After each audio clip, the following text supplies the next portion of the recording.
you let me glide into your mind like you let me slide between your thighs? Because this sex exclusively is not enough for me. It's like rice and peas without the peas. It's edible, but not incredible. Will you let me twist your imagination like I twist your supple body so that our interaction becomes more of an interwoven fabrication of an inextricable foundation, flexible, but not destructible? Will you let me flip this lust thing and make our love sing in harmony with our raging passion?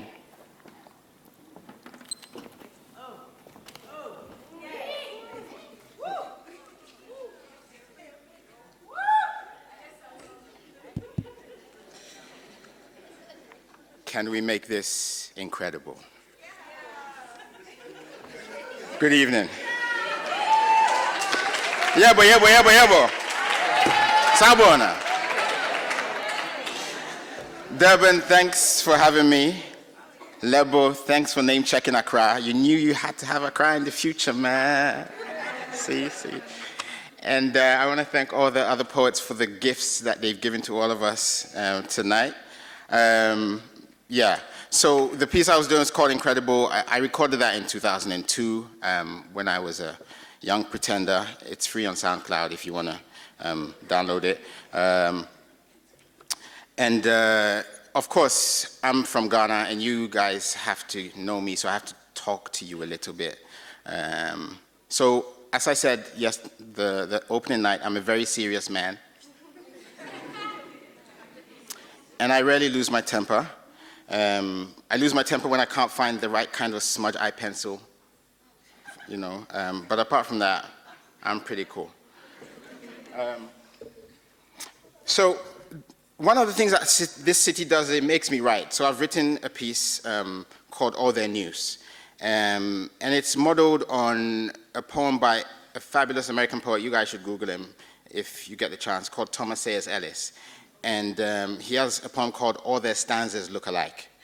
And while I've been here, you know, I don't usually have a TV, but hotels, you put the card in and the TV comes on, right? And so I'm bombarded by this news that I don't really want. So this is All Their News. All their flak jackets in Fallujahs, all their airborne in Aleppos, all their from the trenches in Tbilisis, all their live from Mogadishus. All their news reports will tell you nothing of a girl in Kandahar reading law by the candle her brother missed a meal to buy her, skipping full stomachs to lend her the dream of a full life. All their Apollos, their rocket launches, all their royal wedding weeks, all their red carpet fashion faux pas, all their iPhone 4000 unveilings, all their news specials will tell you nothing of the homeless in Harlem, USA, the broken brothers in Brixton, UK, the poverty that thrives right there in Washington, D.C., in the spaceship-shaped shadow of the White House. Why would they? You wouldn't want to go there. All their jeeps in Japuras, all their dispatches from Darfurs, all their anchors in Ammans, all their panoramic shots in Shikapurs, all their news broadcasts will tell you nothing of the woman spoon-feeding her broken husband in Soweto, the same man who broke rocks and even one of her bones with his bare hands, broken by the system and what was in the broken bottle that scatters the light that frames their hovel. All their celebrity jungles, all their real diamond-toting housewives, all their World War II retrospectives, all their TV psychologists, hi Dr. Phil, all their news features will tell you nothing of entrenched privilege, will not withdraw ill-gotten gains from platinum accounts, won't sponsor your child's education, won't buy you love, won't accept it's not okay to shoot and kill a 12-year-old boy within 12 seconds for holding a toy gun. All their microphones in Mindanaos, all their on the line from Miraflores, all their zoom angles from Quetas, all their panoramic shots from Chiboks, all their news reviews will speak little or nothing of you. Let's stop watching so hard. Save a little watching for us. Let's watch ourselves. Because all their speed cameras, all their CNN Network 7 and Fox, all their surveillance and live feeds, all their reality TV cameras won't watch over us. And all their news can't make right the wrongs of the past. And all their news is not balanced and true, just a frame for their views.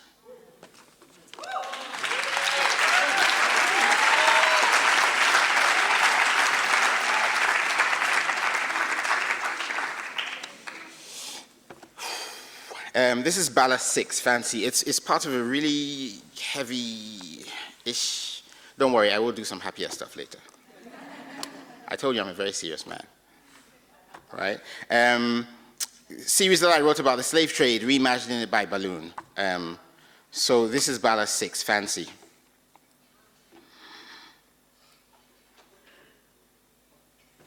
Then comes the moment. A woman bent over her baby in a white ball of balloon cotton en route to a basket slides from the sunburnt present into the inner world of winged instinct, the museum of genius and fancy.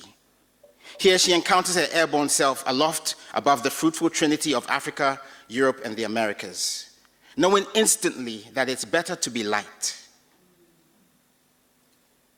else be cast out, sacked, because downsizing is called for to ensure maximum gain. Genius informs her that all emotions must be suppressed to stanch care's blood. For love is a wound here, a tool that can be used to tighten chains, restrict breathing for the greater ease of lightness. The moment passes away, the woman out, and the baby is saved by the basket. No drums to lead her spirit back home, so work songs are hummed.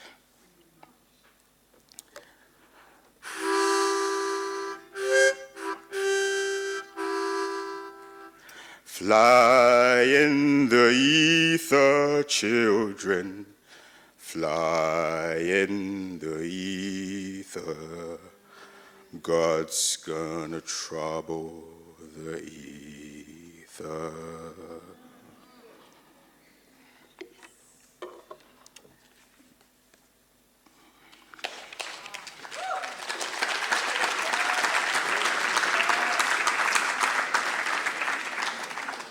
This poem's called Our Love Is Here to Stay. I spent a lot of time listening to jazz. The first 11 years of my life, it was very reluctantly, because my dad played it and I had no power in the house.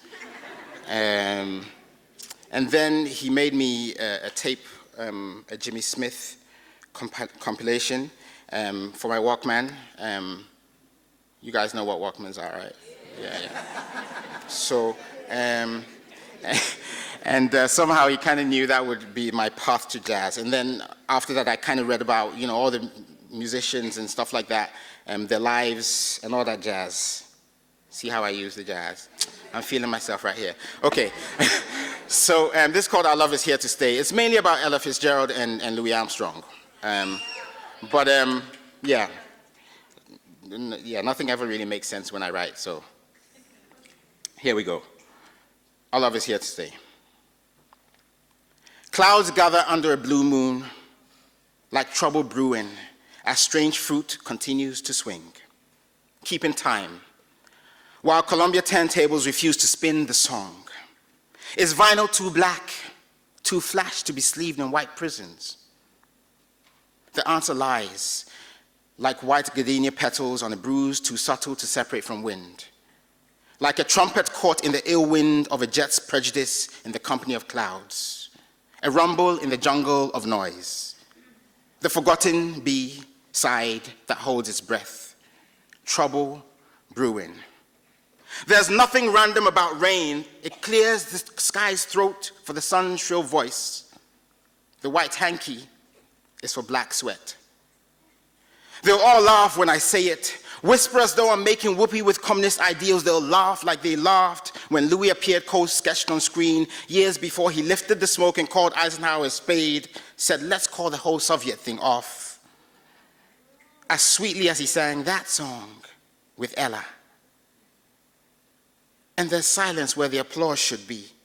Because it's okay when the needle hits the dark flesh of wax and causes blue screams.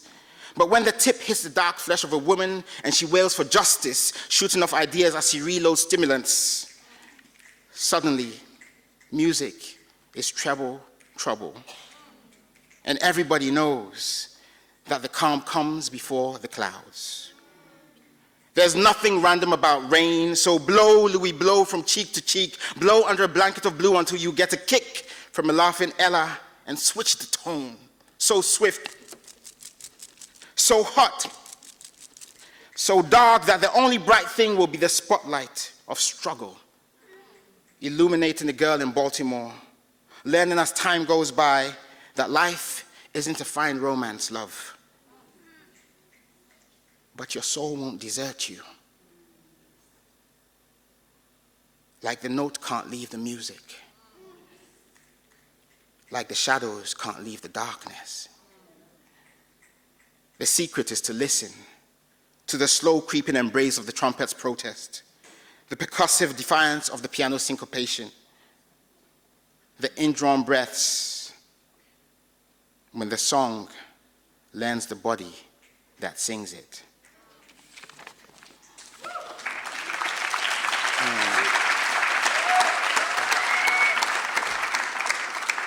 Okay, so this poem is called, see, I'm making them work.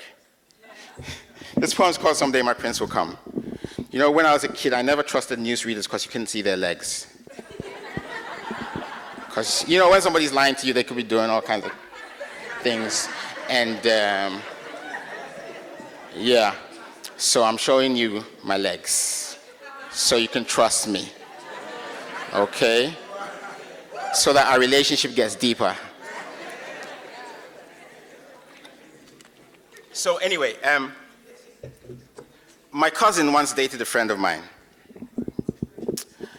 And he was a really good cat to have as a friend, but not that type of person that you want to be in a relationship with. I mean, yeah, really great to hang out with, you know, drink and mess about, but you didn't want him in your house.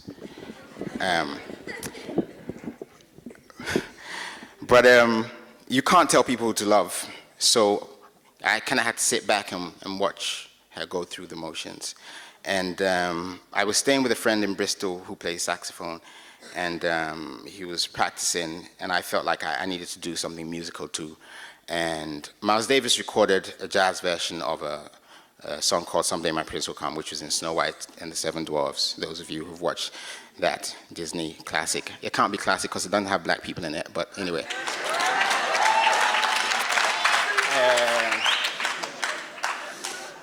Anyway, the bass line is really persistent, and it felt like that was her wanting to love in spite of, and so this poem is for her. Here we go. She still can't decide whether it's better to have loved and lost her mind or not to have laughed at lovers before. Because sometimes knowing the truth doesn't stop you from believing the lie. She clutches her pillow like an old promise, holds it like a tender memory, and reads the eloquent darkness of her room. Pain has made her voyeur. Raindrops are Morse code to her. Night carries reminder notes from days past. She sees his name in sea sand. His body tempts her from riverbeds, and the wind echoes her loneliness as she sings. Someday my prince will come. Someday my prince will come. She sings it though she knows the prince she wants will never come back. She gave him too much, too willingly. And turning back time is never an option, but if that loop came again, she would slow the tempo. Let each moment stretch and develop riddles and subtext so complicated he would still be here trying to figure out whether a melody would develop from their random syncopations, whether lust would last long enough to become love, and she wouldn't be sitting here singing solo. Someday my prince will come. Someday my prince will come. She still can't decide whether it was wise to have loved and lost her mind, to have labored just to find that love is a child with no shoes in a world full of invisible thorns. Love is a timeless song played by a feuding band. Sometimes the band dies, but the song lives. But sometimes knowing the truth doesn't stop you from believing the lie. It doesn't stop her from singing, someday my prince will come. Someday my prince will come.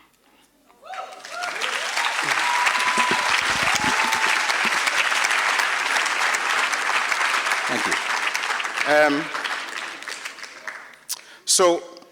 The last time I was here, I wrote another poem. It was much shorter because I spent most of my time on the beach sleeping. But I still kind of wrote my version of Letters to a Young Poet, but it's bullet points to a young poet. It's called Guidelines. So, 1. Start your day with this question. What's the difference between nothing to live for and something to die for? 2. Your father fathered your hands so you could reach for the heaven your mother is. Your mother is the earth that keeps you grounded. You're confused. Your mother is everywhere. Nobody parents your feet. They're question marks. When you walk away, you leave questions on your mother's breast. 3. Your pen is just a finger that bleeds off key. Everything you write is bloody mysterious. No beat can regulate it. 4. Remember your agnostic father used to play Mahalia Jackson on Thursdays. Said that's how you thank God. It's not the words, it's the sound. All that praise is just channeled air, just air. Years later, you realize he was trying to tell you he would die before you turned 21. He wanted you to know it's the spirit, not the body. Spirit, not body. He was always air. He's always there.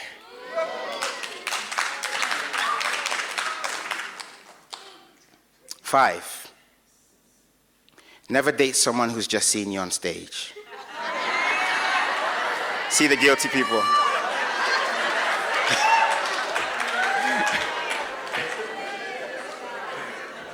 It's not fair.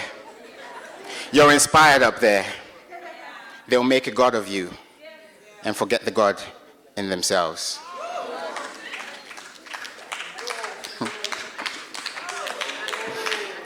Six, on stage, start with your feet apart and speak from the heart. The real microphone is your emotions. It needs a mountain to stand on. The triangle your legs make with the ground is pubic. It's where all life begins.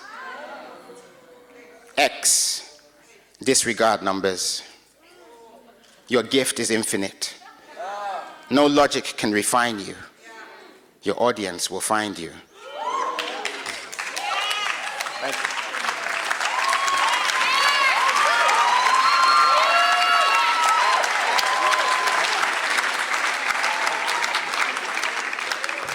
Okay, last poem. I'm doing this because I can stop it in the middle.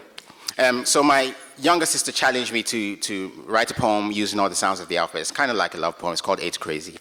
So when I'm getting to the alphabet, you can make the sound with me. Not like you have to make sounds with me in that kind of way. Just sounds of the alphabet, okay? So A to crazy. And it goes like this. If I had to give marks for class, I'd give you a straight. Always looking real, a regal presence in any place to. I imagine you've mastered all the rules and can show me the way to Exeter. Just a few minutes of play with your intellect and I feel a vibe. The whole experience is heady. I feel ready. You're feeling Miles and just Scott read Toni Morrison and watch Bruce Lee. I'm mesmerized by your voice, a mixture of honey and cinnamon and a dash of bass. Clef. What was that? No, you didn't call me a smooth talking G. Just because I dress different and smile when I see a beautiful woman. Nah, girl, switch that G with an H. Hard-working brother, raised right by his mother, taught respect under his father's watchful. Wait. Come on and go with me. Come on over to my place. Will you dance with me? Show some love to the DJ. Now step a little closer. You won't come to any harm. Put your arms around me. It's okay. Woman, you've got real charm and I'm really feeling your swing. And I have to say, you move that body real well. Swell. Let's talk some more. Those were L's, by the way. Where you from? Where you heading? If you have plans, will you stick with them? I have a recipe I'd like to try. Lovely food, you, some blues, and maybe something after 10. See, I'm thinking if we spend more time together, I'll learn to handle your flow. And you stop thinking that I'm cool, but maybe just a little bit creepy. When you know me, when you've tasted my cooking, when you've stared at my ceiling and tested my IQ, maybe you can tell me if you, like me, believe we should be more than we are. See, I'm really feeling you, but I want you to lead the way. Don't want to cause you any stress, but I have to tell you, you've got it all, plus something sublime, something I can only call Afrosexuality. I love being with you, around you, 100% in touch with you, but I'm looking for a chance to be a part of you, inside of you. And I know this may seem a little fast, I don't know, a gram too heavy, but the fusion of my dreams and reality makes me see a lot of you. It's like double you, double me, one in my head, one in my bed. And I know this is right. I feel this is tight. I see you as light. And when you caress me at night, I know this feeling has might. And I never want to be your ex. And the amazing thing is, it's too much for me to explain. I guess if I had to, I would say you are earth, you are sky, you are water, wind, and fire. You are woman, I am man, and you drive me.